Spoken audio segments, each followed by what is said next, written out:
We may now be seated in the house of God. Tayo po mga kapatid ay matatapos na sa ating seksyon dito po mula sa talatang 18 hanggang 29. And we have been learning so far in the past few Sundays together that this whole entire section, mula po sa talatang 17 to be more exact, hanggang dito sa talatang 29 ay isang argument of Christ na nagpapatunay that He is in fact equal with God. Kapantay po niya ang Diyos Ama. Ipinatunayan po ng ating Panginoon na kapantay po niya ang Diyos Ama dahil kung ang Ama ay nagkatrabaho sa araw ng pamamahinga, siya rin ay kumikilos din on the Sabbath day. At walang ginagawa ang anak in isolation from the Father. But rather, ang lahat ng kanyang ginagawa is always according to what he sees, yung ginagawa ng kanyang ama. And therefore, kung ano man yung ginagawa ng kanyang ama perfectly, yun din ang ginagawa ng anak. And therefore, masasabi po namin, at natin rather, nakapantay niya talaga ang Diyos Ama.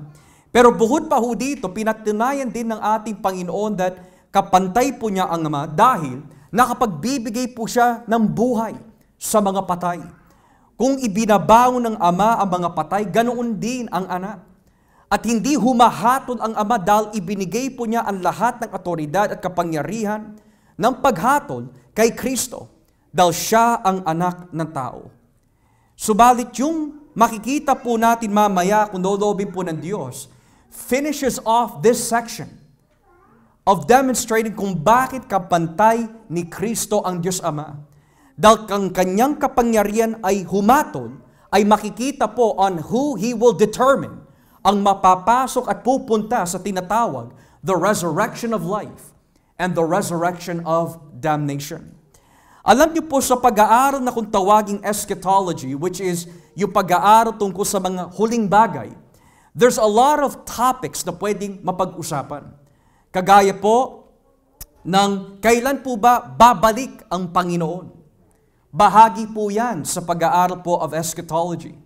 O kailan po ba nagsimula ang paghahari ng Diyos? Bahagi din po yan ng eschatology.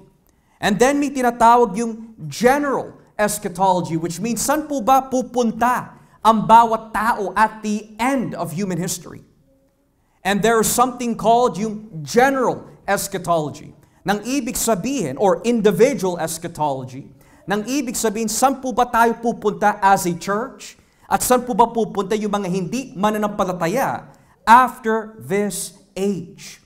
So lahat ng mga bagay po nito ay pwede mapag-aralan in eschatology. Subalit, if there is a topic sa pag-aaral ng mga huling bagay na napaka-importante, kagaya po ng mga ibang paksa na ating pinag-aralan at napag-usapan, it is called the resurrection. Ang doktrina ng muling pagkabuhay. Sa panahon ng ating Panginoong Hesukristo, ang pananaw ng mga pagano during this time and age tungkol po sa muling pagkabuhay ay masasabi ho natin hati-hati. Iba't iba ang kanilang pananaw tungkol po sa doktrina ng muling pagkabuhay. Para po sa mga Hudyo, ang paniniwala po nila is that ang muling pagkabuhay can only occur at the end of the age. Pagdating po sa mga pagan philosophers, ang kanilang paniniwala is that may muling pagkabuhay, kaya lang, yung muling pagkabuhay does not involve yung physical na katawan. Kundi pwede lang lumitaw ang espiritu, pero hindi kasama ang kanyang katawan. At kung lilitaw man po siya, hindi siya lilitaw dito sa mundo, kundi magpapakita siya from a different realm. So yun ang paniniwala po ng mga tao pagdating po sa doktrina ng muling pagkabuhay. Pero ang ating Panginoon, when He teaches about the resurrection, it is always in line with what the Bible already taught in the Old Testament. Halimbawa, if we look at the resurrection generally sa Lumang Tipan and as well the New Testament, makikita po natin dito in the book of Daniel chapter 12, yung katuruan patungkol po sa muling pagkabuhay. Kung masasama niyo po ako dito sa Daniel chapter 12, talatang 2. Tignan niyo po ang sinasabi. In Daniel chapter 12, beginning at verse 2. Bubuhayin ang marami sa mga namatay na. Ang iba sa kanila ay tatanggap ng buhay na walang hanggan. Pero ang iba ay isusumpa at ilalagay sa kahihiyang walang hanggan. Multitudes who sleep in the dust of the earth will awake, some to everlasting life, others to shame and everlasting contempt. So, pati na rin po sa panahon ni Daniel, he goes on to teach that there is going to come on the last day. Kapag sinabi last day, hindi po ito nagbibigay ng kahulugan that mawawala na po yung mga tao dito sa mundo o magkakaroon po ng annihilation or extermination. But rather, ang ibig sabihin po ng last day is that this is the end of human history in the sense that kapag siya na po ay bumalik, papasok na po yung tinatawag na new heaven, new earth, pero ito yung mga bagay na magaganap. This will happen on the last day. There is a resurrection that will take place sa mga hindi mananampalataya and a resurrection sa mga hindi mananampalataya. Moreover, ang ating Panginoon ay nagbigay din ng mga ilang halimbawa in Matthew chapter 25. If you turn with me in Matthew chapter 25, talatang 45 hanggang 46. In Matthew 25 verses 45 to 46. Sabi po dito, "At sasagot ako bilang hari. Sinasabi ko sa inyo ang totoo. Nang hindi ninyo tinulungan ang pinakahamak kong mga kapatid, ako ang hindi ninyo tinulungan. Itataboy ko ang mga taong ito sa walang hanggang kaparusahan. Ngunit bibigyan ko ang mga matuwid ng buhay na walang hanggan. Then they will go away to eternal punishment, but the righteous to eternal life." Dito, ayon po sa talatang 46, yung salitang some will go to everlasting damnation and some into everlasting life. Ito po ay tumutukoy sa judgment. Pero itong judgment na binabanggit ng ating Panginoon ay may kinalaman din sa tinatawag na resurrection. Hindi po pwede magkahiwalay yung final judgment sa final resurrection na itinuturo po ng Biblia. Kapag sinabi magkakaroon po ng muling pagkabuhay ang mga mananampalataya at ang mga hindi mananampalataya sa huling araw, bahagi po dito yung tinatawag na final judgment. Sa gayon, ang sabi po dito sa aklat ng mga Gawa 24, in Acts chapter 24, talatang 14, in Acts 24 verse 14, sabi po dito, Acts 24 verse 14, "Pero inaamin kong sinasamba ko ang Diyos na aming mga ninuno sa pamamaraan na ayon sa mga taong ito ay maling sekta. Pero naniniwala rin ako sa lahat na nasusulat sa kautusan ni Moises at sa lahat ng isinulat ng mga propeta." Verse 15, "Ang pag-asa ko sa Diyos ay katulad din ng pag-asa nila, na ang lahat ng tao, mabuti man o masama, ay muli niyang bubuhayin."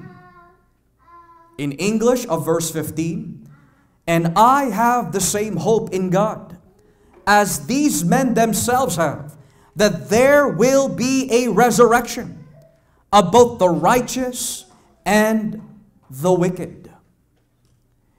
So when we think about death, mga kapatid, death is not the final all in all.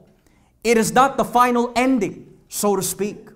Ang pananaw po ng mga tao kapag sila na po ay namatay, they cease to exist. Na kung tawagin annihilationism. They no longer exist. Wala ng conscience, wala ng existence, wala ng espiritu. After this life, tapos na. Walang judgment, walang muling pagkabuhay. Pero malino na itinuturo po sa atin ng Panginoon kapag ako'y namatay, bilang mananampalataya man o hindi, regardless kung ano po ang aking estado bago po ako mamatay, ang sabi ng Biblia, I will in fact come back to life. Pero hindi kagaya po ng mga napapanood po natin sa pelikula, na kapag ang isang kamag-anak ay namatay, nagpapakita po siya. Pero yung mga nakikita po natin sa pelikula is, nagpapakita po sila bilang espiritu. Pero ayon sa Biblia, kapag namatay na po ang isang tao after this, the judgment.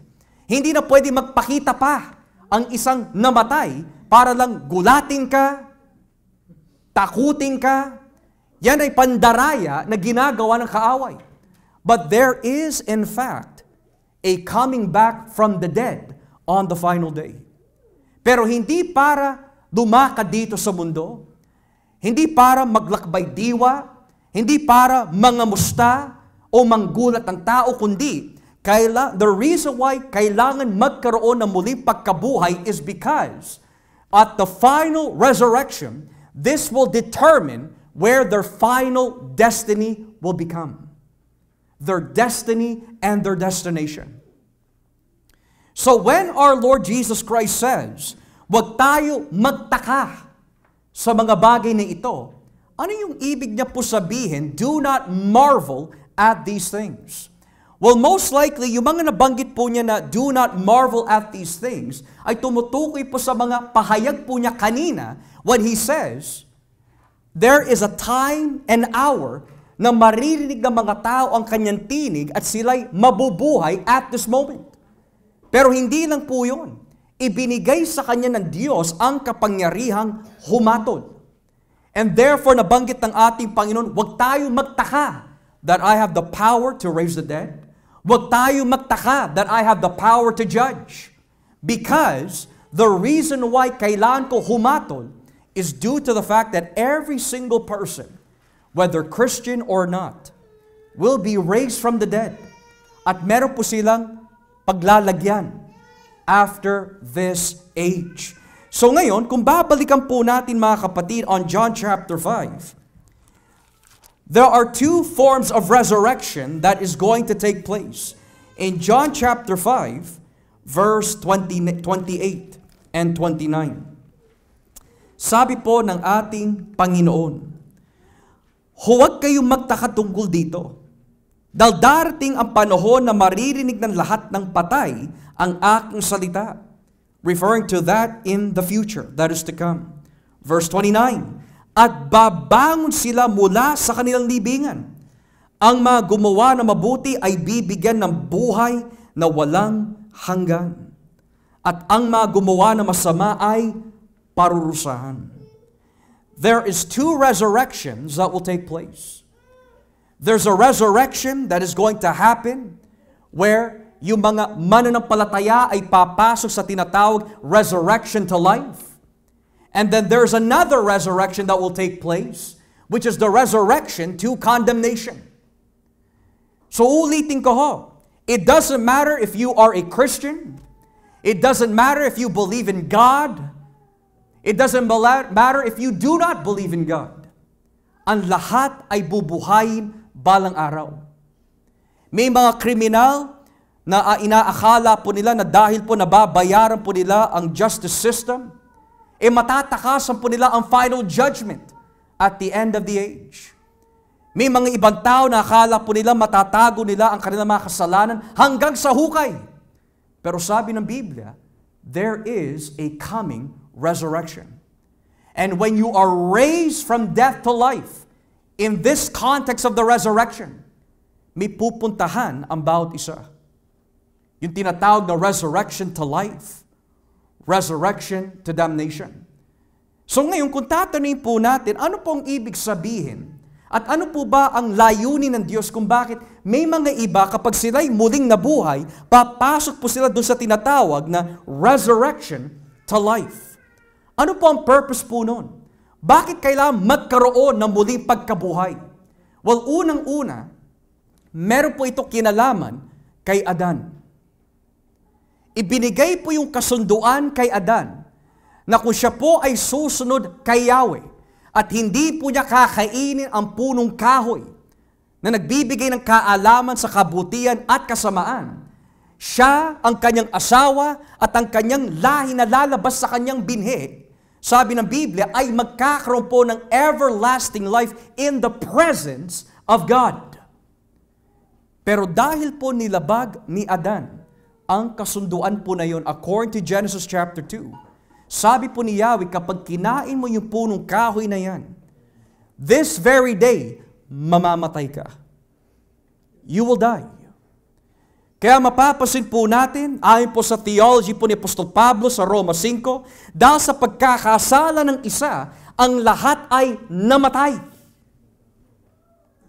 Dahil sa paglabag ng kautusan ng isa, ang kamatayan ay lumaganap sa lahat ng tao.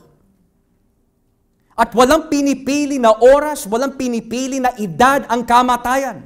Death chooses no age. He chooses no one when it comes to favoritism, when it comes to whether you are healthy or not, young or old, wala siyang pinipili. At ang rason kung bakit po may kamatayan sa ating mundo is due to the fact na ang presensya ng kasalanan ay nasa bawat tao. Mapasanggol o may edad. Kahit ang mga nagbubuntis, kahit ang mga hindi nagbubuntis, both is going to experience yung tinatawag na kamatayan. Why? Because there is an appointed time, sinasabi po ng Biblia. Pero why do people die? Might be the question. Mapabata, mapamatanda, bakit lahat ay namamatay? Is because of the fact of the presence of sin that took place nung nagkasala po si Adan at si Eva. Pero hindi po yon ang layunin ng Diyos to begin with. Ang layunin po ng Diyos was that humanity would spend all of eternity with God. In His presence. Yun ang nilalarawan po ng Garden of Eden. To be in the presence of God in a sanctuary, temple-like theme. Pero dahil nagkasala po si Adan at si Eva, they were banished from the garden. Dumaganap ang kamatayan. At kahit na humaba ang kanyang buhay for 930 years, the Bible says, and Adam still died. Because the one who represents humanity failed the test. So ngayon kung tatanungin po natin, bakit kailangan magkaroon ng muling pagkabuhay? Dahil God's purpose for humanity is to live forever in His presence. Pero hindi magagawa ni Adan yun dahil nagkasala siya. Hindi magagawa ni Noah dahil nagkasala siya. Hindi magagawa ni Abraham dahil nagkasala din siya. Hindi magagawa ni Moises, ni Haring David, ni Solomon. Kahit si Juan tagapagbautismo, na tuparin ang kasunduan ng Diyos upang makapagbigay ng buhay sa bawat tao. There has to be someone that must come to reverse the curse at magkaroon po ng muling pagkabuhay. At yan po ay walang iba kundi si Jesus. So the reason why there must be a resurrection of life dahil habang nagahari po ang kamatayan sa mga taong hindi pa napapatawad ang kanilang mga kasalanan, Jesus must reverse that. Na kahit po tayo makaras sa kamatayan sa pisikal, pero tayo ay na kay Kristo Jesus, dahil siya'y muling nabuhay, tayo rin ay mabubuhay din balang araw. Kaya iyak ng iyak si Martha in John 11, nung makita po niya ang Panginoon Jesucristo. Sabi niya, Martha, naniniwala ka ba that your brother Lazarus will live again? At ano po ang sagot po nung babae? Yes, my Lord. I believe on the last day, there will be a resurrection. So bakit po nila naiisip itong last day, resurrection? Dahil i-reverse po ng Diyos yung sumpa na ipinasok ni Satanas sa mundo. Kaya kailangan magkaroon ng muling pagkabuhay. That's why ang huling kaaway na lulupigin ng Diyos balang araw ay kamatayan. Resurrection to life. Every Christian will experience the resurrection to life one day. You may die at the age of 70. You may die at the age of 40, 30, 50. It doesn't matter. Your death is not the end of God's redemptive story. Ang sabi ng Biblia, dahil si Kristo po ay namatay at muling nabuhay, yun din ang mangyayari sa ating balang araw. Yung mga minamahal po natin sa buhay na namatay in Christ, makikita po natin balang araw. Even those who made a confession of faith that died, you will also see them again at the resurrection of life. But the question might be, aside from the reversal of the curse, ano pa yung mga ibang layunin kung bakit kailangan magkaroon ng resurrection of life? Number one, the reason why we need a resurrection of life is to bring us into the saving presence of our God. To bring us into the saving presence of our God. In John chapter 6, tignan niyo po ang nakalagay ho dito.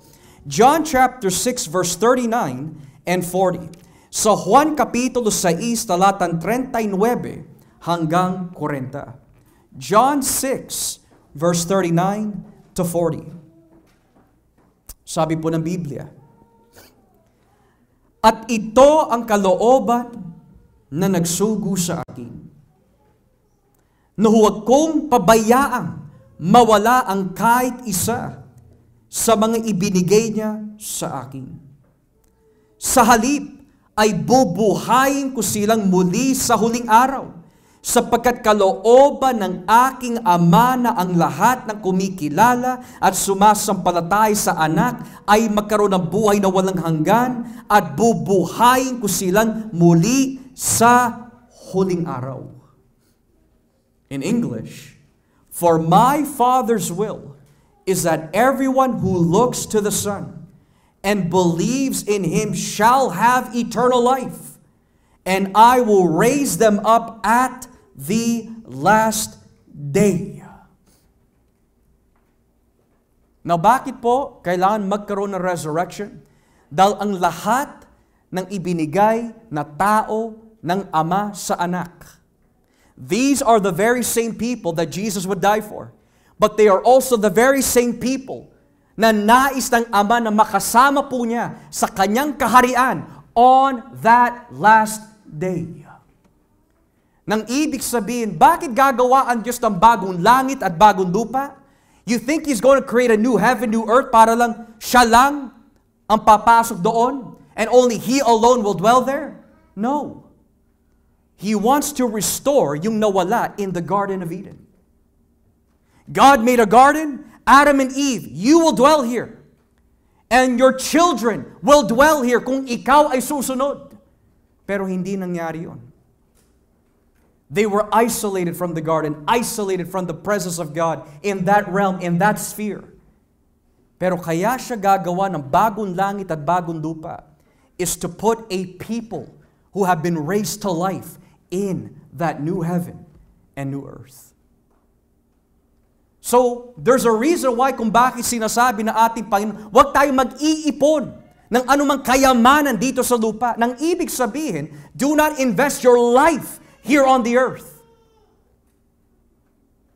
Because this life is not the end. It's the age to come. That is the end. No wonder why sinabi na ating Panginoon, what shall it profit a man if he gain the whole world and lose his own soul? Nang ibig sabihin, kung alam lang ng mga tao what is to come, this world becomes not their home, but something they want to escape from. Kaya kailangan magkaroon po ng muling pagkabuhay dahil in that new age, in that new realm, mga kapatid, ang pwede lang po tumira sa panahon na yon ay yung mga binigyan ng buhay na walang hanggan at yung mga binuhay po ng Diyos from the dead. Only things that are new ang makakapasok po doon. Pero bukod pa ho dyan, mga kapatid, tignan nyo rin po sinasabi dito sa aklat ng unang Tesalonica, Kapitulo 4. In 1 Thessalonians, chapter 4. Why do we need a resurrection of life? So that we can be in the presence of our God. And let us read verse 15. Unang Tesalonica 4, talatang 15. Sinasabi namin sa inyo ang mismong turo ng Panginoon. Tayo mga buhay pa, pagbalik ng Panginoon ay hindi mauuna sa mga namatay na. Sa araw na iyon, ang Panginoon mismo ang bababa mula sa langit kasabay ng malakas na utos. Maririnig ang pagtawag ng punong anghel at ang pagtunog ng trumpeta ng Diyos.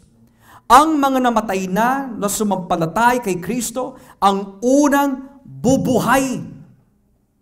Pagkatapos, ang mga buhay pa sa ating sa araw na iyon ay kasama nilang dadalhin sa mga ulap para salubungin ang Panginoon sa himpapawid. At makakasama na natin ang Panginoon magpakailanman.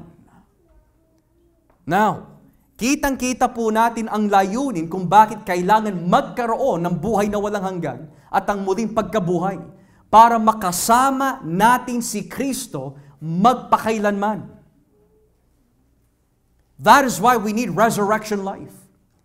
But another question might be raised, Pastor, ang lahat po ba ay makaranas yung tinatawag na resurrection? Yes and no. That means, ang lahat ng mga na-born again, ang lahat ng mga niligtas ng Diyos will experience something called spiritual resurrection.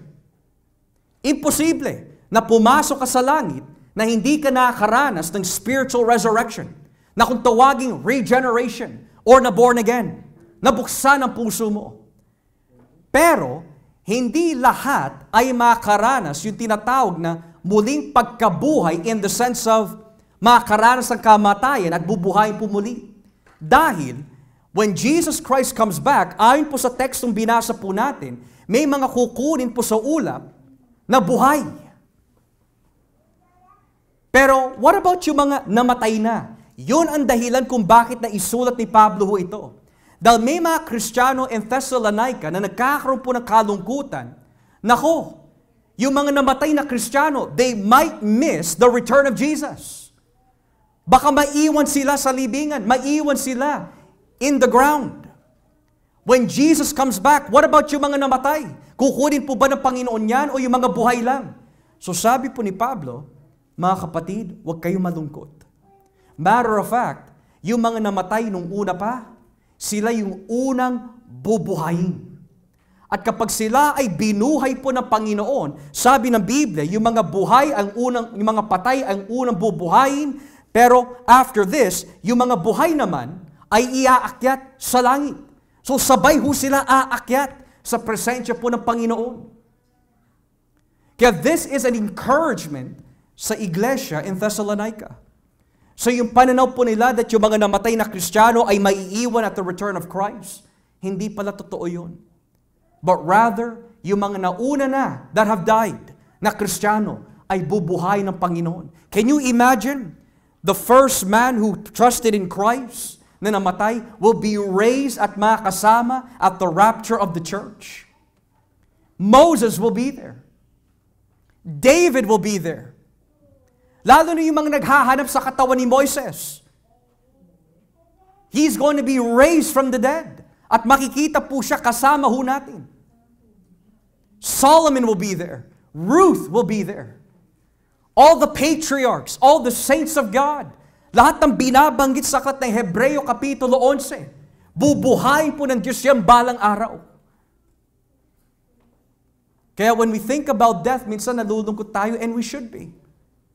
Sa mga magulang, ang madalas na naririnig po ng kanilang mga anak is that, anak, nararamdaman ko na malapit na ako mamatay. May mga ganong salita. Iniisip naman ng mga anak na dahil yung mga magulang na Kristiyano ay matanda na, baka malapit na rin sila kunin ng Panginoon. At nakakalungkot talaga na isipin na kung loloobin ng Diyos na kunin na po yung buhay ng ating mga minamahal, talaga nakakalungkot po yun, pero ang kamatayan does not have the final word. There is a resurrection. At kung kunin man po tayo ng Panginoon this very moment, it is not going to end in a sad story. Makikita at makikita po tayo balang araw. Yun ang ginagawa ng Ebanghelyo. It's not only for this side of life, but for the life that is to come. At wala din po masama when it comes to insurance. May mga nagpapa-insure, this is what I need to do so that my next generation, this generation is secured. There's nothing wrong with insurance. But not many people have assurance when it comes to the resurrection. A lot of people have it all planned out. Nakaplano na yung kanilang funeral, nakaplano na yung lugar kung saan sila ililibing. But not many people are prepared for the resurrection. Kaya kailangan po tayo magkaroon ng idea about the resurrection dahil hindi ka lang bubuhayin ng Diyos if you die today. Pero meron po tayo paglalagyan balang araw. Hindi lang tayo bubuhayin ng Diyos and there you go, you're awake now, you're alive now, may panibagong katawan ka. No! Kaya ka bubuhayin ng Diyos dahil may paglalagyan ka. Either the resurrection to life or resurrection to damnation. Now, another question might be raised, Pastor, so oras na ako'y buhayin ng Panginoon, will I still be 60 years old? 50 years old? 30 years old?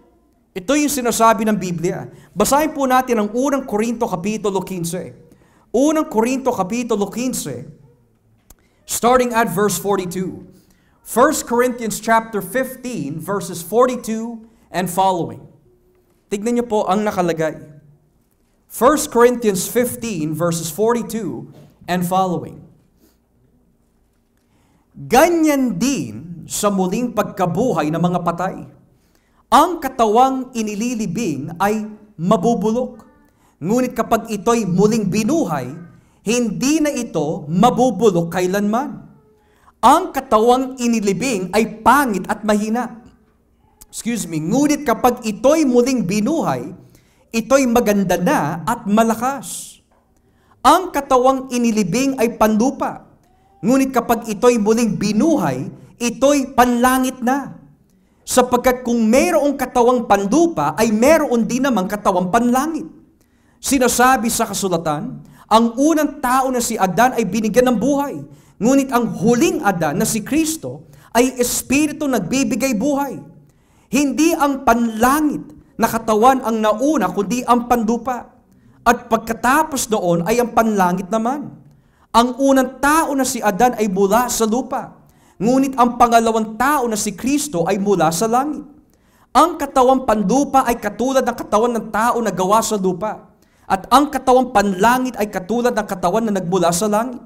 Kaya kung paano ang katawan natin ngayon ay katulad ng kay Adan na nagmula sa lupa, darating ang araw na ang katawan natin ay magiging katulad ng kay Kristo na nagmula sa langit. Now think about that.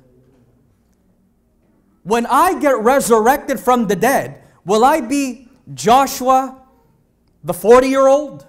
Halimbawa lang. Will I be Joshua with the arthritis guy? Will I be Joshua with cancer when I get raised from the dead? No. Nung si Kristo po ay muling nabuhay, the Bible says, He had a glorified, resurrected body. No more sickness. No more pain. A perfect body. Yun ang binabanggit po kanina sa Biblia, kapag tayo po ay binuhay muli ni Kristo, papalitan na ang ating katawan, hindi na panlupa, kundi panlangit na. Anong ibig sabihin panlangit? Do we have clouds? May mga pakpak po ba tayo? Yun po bang ibig sabihin nun? Hindi ho. Kapag sinabi panlangit, a body that is fit for the age of perfection. A body that is fit na makikita na po natin ang Diyos face to face. Ano po ang naging problema po nung hiniling ni Moises, Yahweh, gusto kita makita. Pero sabi ni Yahweh, no, only my backside ang pwede mong makita. Because no man who sees my face will live. That's another reason kung bakit nagkatawang tao si Kristo. Dahil hindi pwede buwaba si Yahweh dito po sa lupa in all of His glory. Dahil mamamatay tayo. Sin cannot stand in His presence. Kaya the Bible says, a body I have prepared for you. Kailangan magkatawang tao si Kristo para makita ng mga tao kung sino ang Diyos in the person of Christ.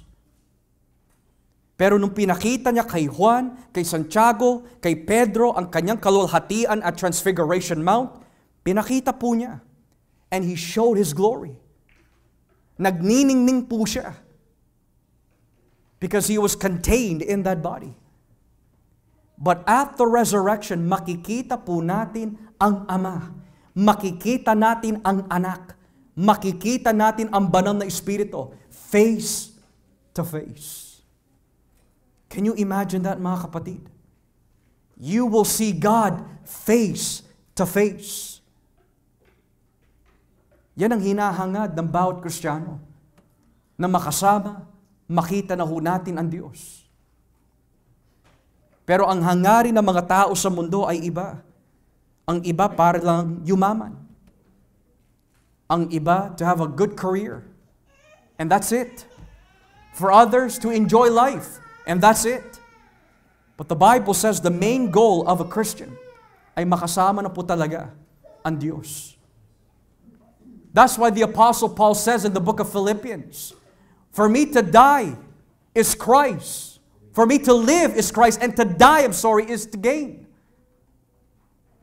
My hope is to see Jesus.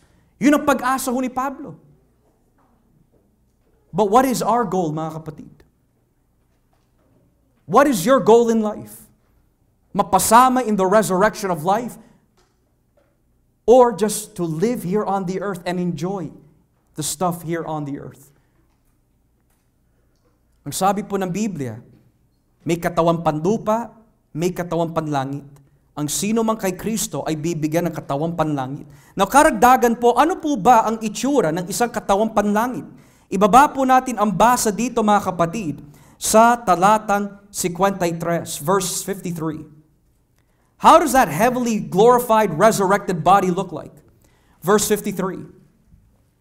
Sapagkat itong katawan nating nabubulok at namamatay ay dapat mapalitan ng katawang hindi nabubulok at hindi namamatay.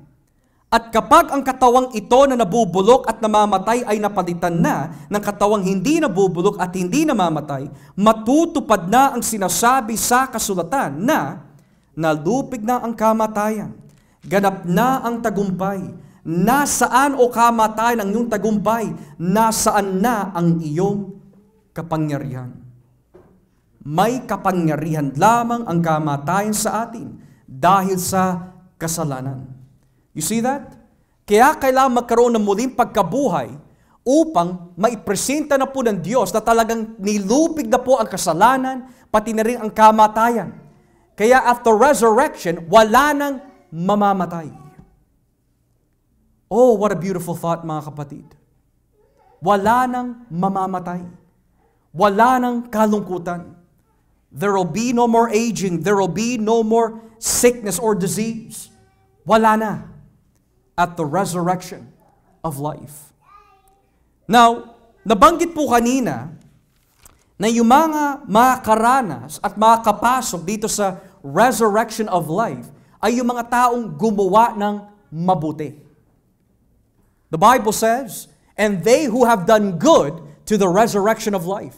Now, there are some na nagtuturo that ang ibig sabihin pala ho nun is, kapag sinabi yung gumagawa ng mabuti, talagang literal. Hindi mo na kailangan si Kristo, basta gumawa ka lang ng mabuti. Pero hindi pala yun ang ibig sabihin ng gumagawa ng kabutihan in the Gospel of John. Matter of fact, ang ibig sabihin po ng gumawa ng mabuti is found in John chapter 6, verse 29. Basahin po natin ng Juan kapitulo 6, talatang 29. John chapter 6, verse 29. Ano po ba yung gawa na tinutukoy po ni Jesus? Verse 29. Sumagot si Jesus, ito ang ipinapagawa ng Diyos sa inyo. Manampalataya kayo sa akin na isinugo niya. The work of God is this, to believe in the one He has sent. So sino po yung papasok at the resurrection of life? Those who have accepted Jesus, who bowed the knee to Christ. Yung mga nagsisi. Those who see na talagang hindi sila karapat-dapat mahalin ng Diyos dahil sa kanilang pagkakasala.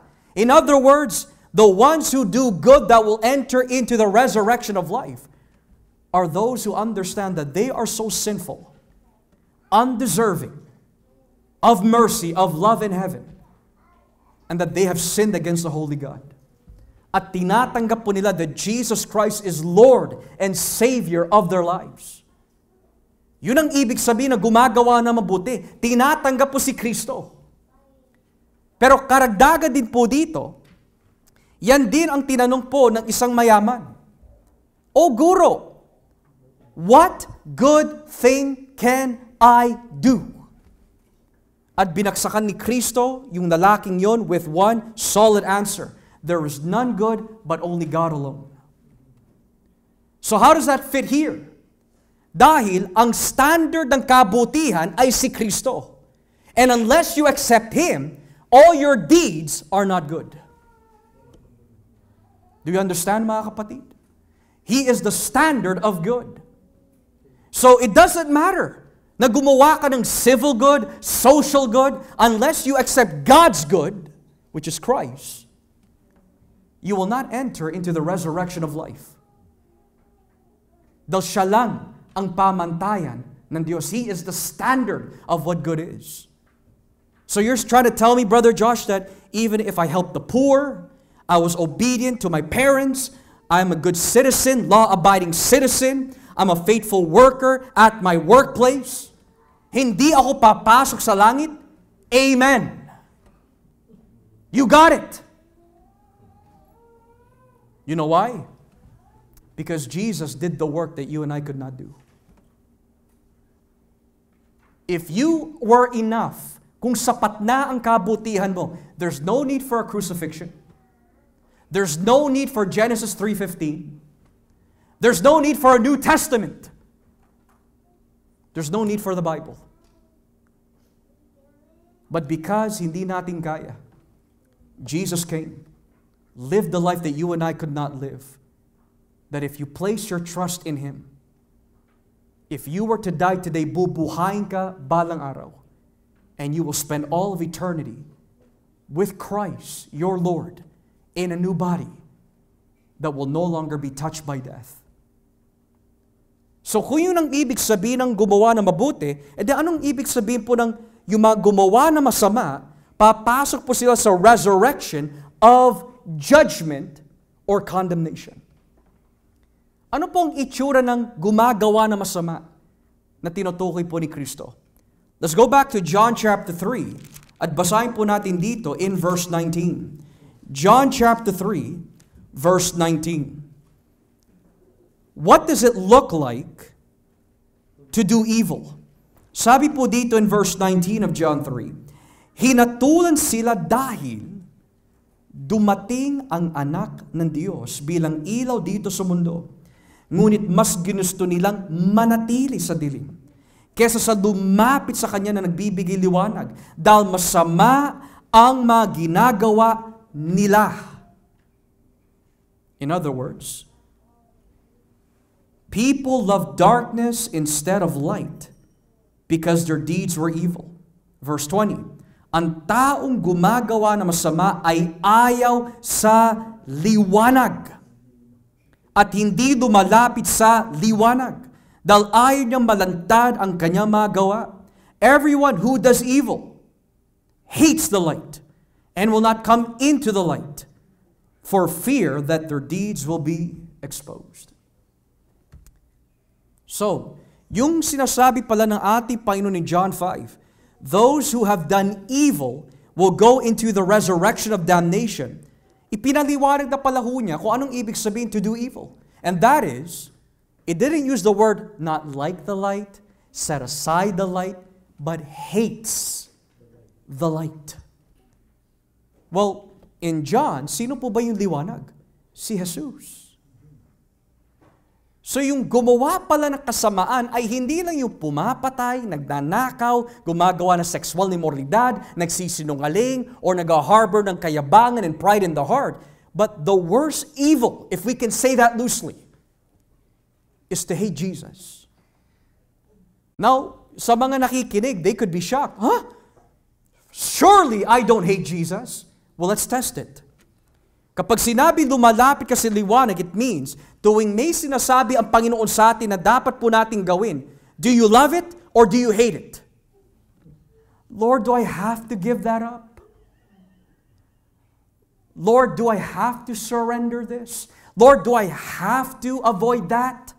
Lord, do I have to? Do I have to forgive? Lord, do I have to? That's how you determine if you love or hate Jesus. A good example is Demas.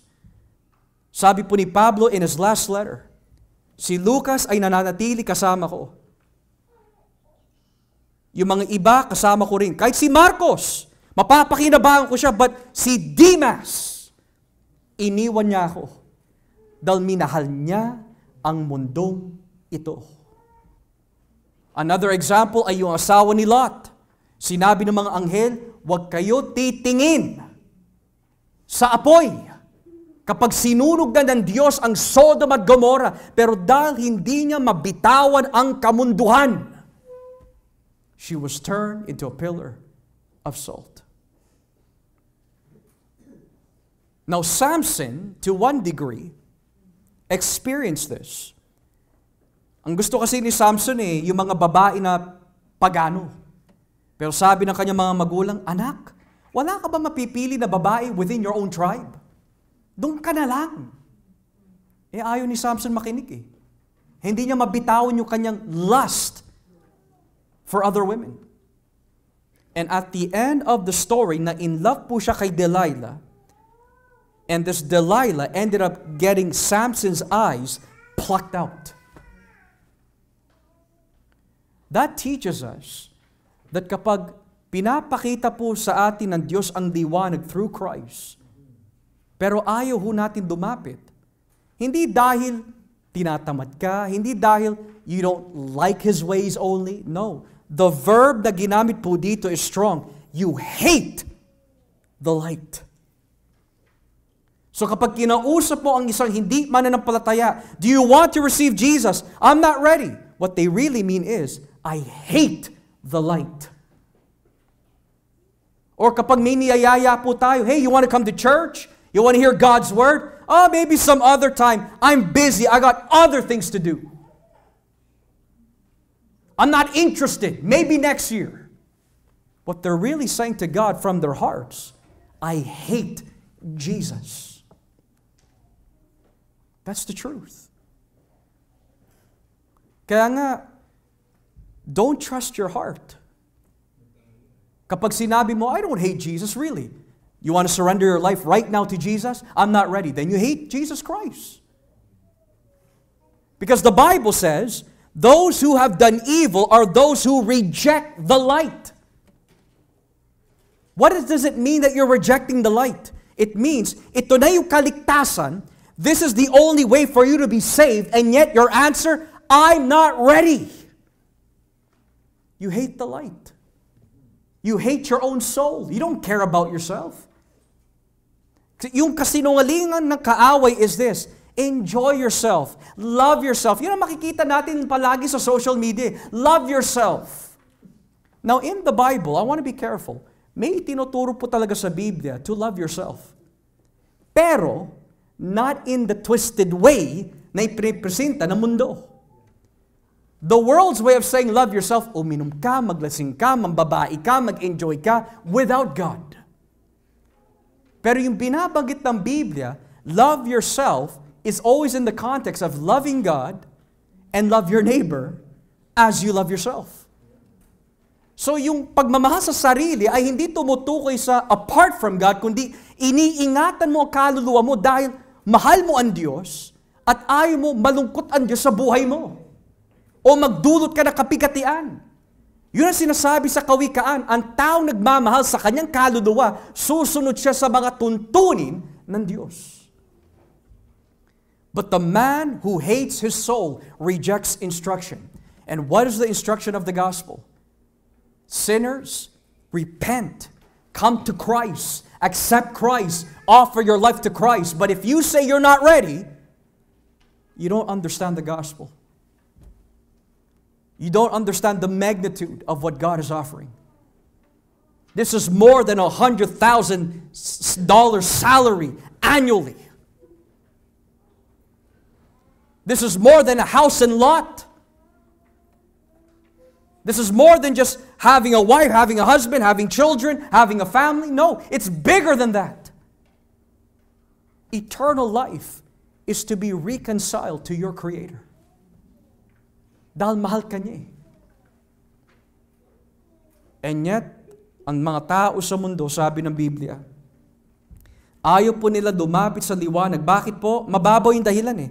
Dahil ayaw nila ma-expose ang kanilang maling gawain. In other words, ayoko mag-adjust. I don't want to make sacrifices. Gusto ko maniwala sa Diyos without letting go of my sin. Yun yung mga gumagawa ng masama. Kaya kapag may nakausap po tayo at sasabihin po nila sa inyo, well, never naman ako pumatay, never naman ako nagnakaw, hindi ko naman hinahamak ang aking kapwa, but I just don't believe in your Jesus. You hate the light. That's the truth of Scripture. So ngayon, ang tanong po dito, kung ako'y mamamatay, pero namatay po ako gumagawa ng kasamaan, which is rejecting Jesus, ano naman yung itsura of resurrection to damnation? Dahil alam natin ang itsura ng resurrection to life. Well, ang itsura po nun mga kapatid ay makikita in the last book of the Bible. Revelation chapter 20 verse 11. Revelation chapter 20 verse 11. Ito ang itsura po nun. Pagkatapos, nakita ko ang malaki at puting trono at ang nakaupo roon. Ang langit at ang lupa ay biglang naglaho at hindi na nakita. At nakita ko ang mga namatay, tanyag at hindi na nakatayo sa harap ng trono. Binuksan ang mga aklat, pati na ang aklat ng listahan ng mga taong binigyan ng buhay na walang hanggan. At ang bawat isa sa kanila ay hinatulan ayon sa ginawa nila na nakasulat sa mga aklat na iyon. Kahit sa dagat sila namatay o sa lupa, naglabasan sila mula sa lugar ng mga patay at hinatulan ang lahat ayon sa mga ginawa nila. At ang sino mang hindi nakasulat ang pangalan sa aklat ng listahan ng mga taong binigyan ng buhay na walang hanggan, ay tinapon sa lawang apoy. Pagkatapos, itinapon din doon ang kamatayan at ang Hades. Ang parusang ito sa lawang apoy ay ang ikalawang kamatayan. Now, ito yung tinutukoy po ng Biblia, the Great White Throne Judgment. Whether it is called the Bema Seat of Christ or the Great White Throne, iisa lang po ang kahulugan po niyan. It's a final judgment. Ngayon, nagbigay po ng illustration through symbolism ang banal na Espiritu in this vision na nakita po ni Juan na ang bawat hindi tumanggap kay Kristo ay haharap sa Kanya balang araw. Tanyag man o hindi, noble or not, both small and great, they will all stand before God. Pero notice what it says there, bubuhayin ang mga ito.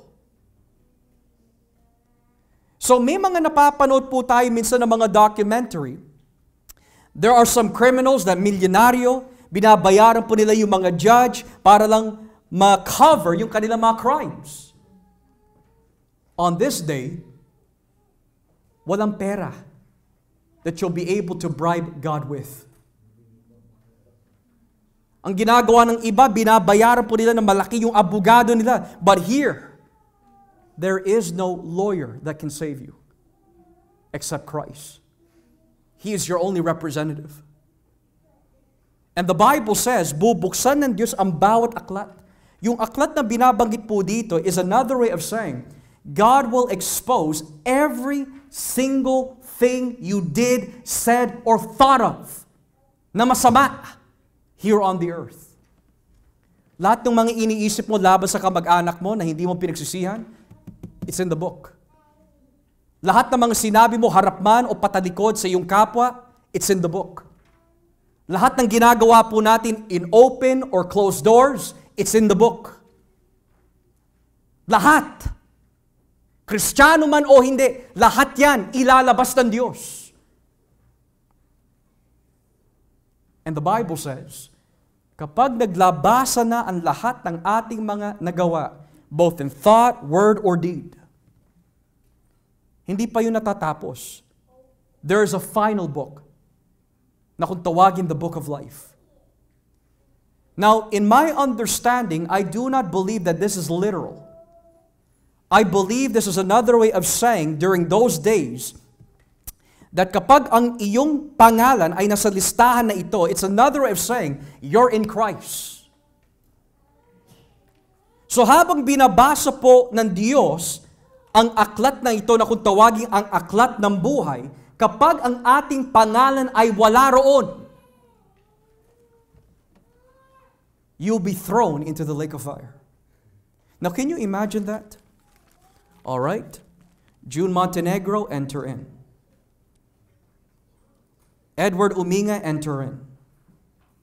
Joel Ampil, enter in. Sister Meritas, enter in. And then when it comes to me, Joshua, your name's not here. I never knew you.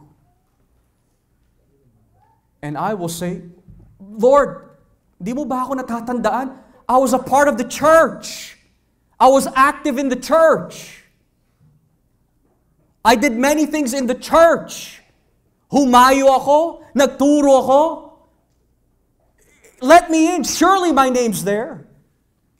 Tapos sasabihin ng iba, nagbigay ako ng malaking ikapo. I pray 3 times a day. Notice yung lingwahe po nila, puro I.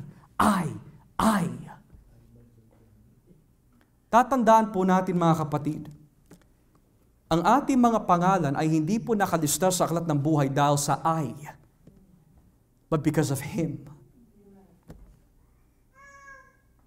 That's why it's grace.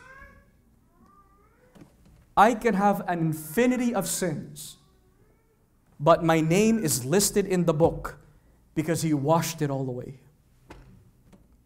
Amazing grace. Pero kung isusumbat ko sa Panginoon, look, ito yung ginawa ko. Look. He will say, I never knew you. Wala tayong kaugnayan. At sasabihin ko, what do you mean wala po tayong kaugnayan? Because you didn't accept my son. But I believed in him. Yes, only up here. But you didn't really give your life to him. And then the Bible says, kapag isinara na yung mga aklat, pagkatapos itinapon din doon ang kamatayan at ang Hades, ang parusang ito sa lawang apoy ay ang ikalawang kamatayan. You know, I've always thought about that. Anong ibig sabihin po nun, ito yung ikalawang kamatayan? Kasi in one sense, ang kaluluwa, hindi naman talaga namamatay yan eh. But when you think about the term second death, saan po ba nagsimula yung unang kamatayan? Kay Adan. Yung unang kamatayan ay tumutukoy po sa separation from God. But now, nagiging ikalawang kamatayan siya because bagamat ang isang hindi mananampalataya ay nasa impyerno, impyerno itself is not the final destination. That's kumbaga the holding realm for punishment. The final destination ay yung tinatawag lawang apoy. So kapag binuhay itong hindi mananampalataya na ito on the day of judgment and their name is not found in God's book of life, here's the second death, which means eternal separation from God's goodness and grace. Yun yung ikalawang kamatayan. Separated from God and His grace forever. Kaya, bakit po mga kapatid, inuudyok po ang bawat isa na magkapatid, magtulungan po tayo na magbahagi ng Ebanghelyo? Because our neighbors are on their way there. Our loved ones are on the way there. Our children, kapag hindi natin sila binahagian ng salita ng Diyos, is on the way there. My daughter and my son, if they don't know Christ, is on the way there. And the only thing that can prevent that from happening is the grace of God. Kaya sabi ng Biblia, today, if you will hear His voice, today is the day of salvation. This is not a game. This is life and death. When we say look to Jesus, we don't mean it para lang umattend ka ng church. When we say look to Jesus, He is your only hope from the second death. Because ayon po sa isang mga ngaral, nagbigay po siya ng illustration. Ito lang ang eternity natin. Ito lang po ang buhay natin. He used the string method. Nagpakita po siya ng isang maiksi na string. Yan lang ang buhay natin. Pero at the end of the string, you see that? That's eternity. And that will determine in the presence of God or in the wrath of God. So this afternoon, mga kapatid, sinabi po ng ating Panginoon, ibinigay sa Kanya ng Ama ang kapangyarihan na humatol. And then the next verse says that yung paghatol po na yun ay konektado sa resurrection of life and resurrection of damnation. Nang ibig sabihin, the judge that will determine kung saan tayo mapupulot at mapupunta at the resurrection is how you responded to Him. God is not concerned about ilang tao po ang pumapasok sa simbahan. He could care less how many people are in the church. He could care less how much you give. He could care less how much we cry. Hanggat hindi natin tinatanggap si Jesus, He's already made a way. Kaya yung mga kanta ni Frank Sinatra, I Did It My Way. This is where they're going. Pero purihin po ang Panginoon. May Diyos po tayo na nagmamahal. He came down in human flesh. He was beaten. He was betrayed. He was persecuted. He was crucified on the cross. That whosoever believes in Him will not perish, but have everlasting life. There is a coming resurrection. Where will you be resurrected is the question. Sa mga na kay Kristo, the resurrection of life. To God be the glory. As we pray.